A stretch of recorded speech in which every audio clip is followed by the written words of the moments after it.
একবার আরবে দুর্ভিক্ষের কারণে প্রচন্ড পরিমাণে খাদ্য সংকট দেখা দিল, যার কারণে মানুষের মাঝে খাবারের জন্য হাহাকার লেগে গেল।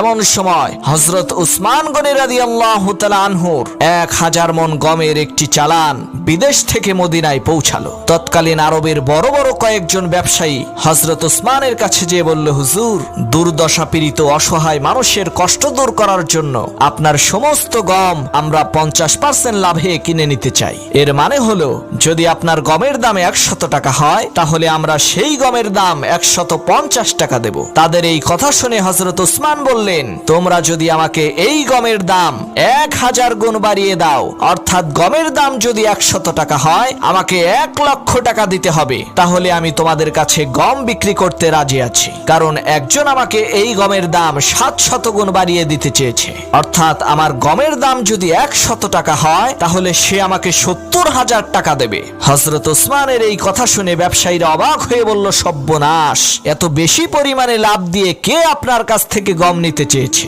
হযরত উসমান বললেন, তাহলে শোনো, আমি আমার এই সমস্ত গম মহান আল্লাহর রাস্তায় দান করে দেব।